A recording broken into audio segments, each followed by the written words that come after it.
மிர்ச்சி சிவா நடிப்பில் ஐசரி கணேஷ் தயாரிப்பில் உருவாகி சென்ற வாரம் வெளிவந்த திரைப்படம் தான் சுமோ திரைப்படம். இந்த திரைப்படத்தை இயக்குனர் எஸ்பி ஓசிமின் இயக்கியிருந்தார்.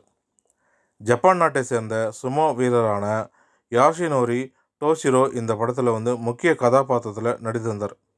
இவர்கள் கூட பிரியா ஆனந்த், விடிவி கணேசன் பலரும் இந்த படத்தில் நடித்திருக்காங்க. பெரிதும் எதிர்பார்ப்புக்கு அடியிலே வெளிவந்த இந்த திரைப்படம் வெளியான முதல் நாளில் இருந்தே மோசமான விமர்சனத்தை சந்தித்து வருது. ரசிகர்களுக்கு ஏமாற்றத்தை தான் தந்திருக்கு இந்த திரைப்படம். சுமோ திரைப்படம் 3 நாட்களில் செய்துள்ள வசூல் குறித்த தகவலும் வெளிவந்திருக்கு. அதன்படி 3 நாட்களில் உலகளவில் 1.9 கோடி மட்டுமே வசூல் செஞ்சுருக்கு. 3 நாட்களில் உலகளவிலேயே 1.9 கோடின்றது மிகவும் மோசமான வசூல்னே கருதப்படுது. முதல் நாளிலிருந்தே மோசமான விமர்சனத்தை சந்தித்துட்டு வர்றதுனால இந்த திரைப்படத்தை பார்க்க ரசிகர்களுக்கு ஆர்வமும் கிடையாது. அது மட்டும் இல்லாமல் கேங்கஸ் திரைப்படம் வெளிவந்ததுனால சுந்தர் சி வடிவேலு கூட்டணி பல ஆண்டுகள் கழித்து வெளிவந்திருக்கு.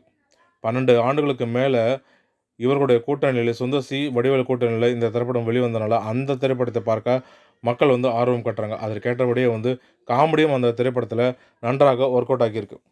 இதனால் அந்த திரைப்படத்தை பார்க்க மக்கள் ஆர்வம் காட்டுறதுனால இந்த திரைப்படம் அடிவாங்கியிருக்கு. இதன் மூலமாக சுமோ திரைப்படம் மீண்டு வருவது மிகவும் சிரமம்தான். வரும் நாட்களிலே வசூல் அதிகரிக்கும்னு எதிர்பார்ப்பது சந்தேகம்தான். பொறுத்திருந்து பார்க்கலாம் இந்த படத்தோட வசூல் வரும் வாரங்களையாவது அதிகரிக்குமான்றதையும். மேலும் இது போன்ற தமிழ் சினிமா தொடர்பான சுவாரஸ்யமான தகவல்களுக்கு தமிழ் சினிமா யூடியூப் சேனலை பார்க்கும். நன்றி, வணக்கம்.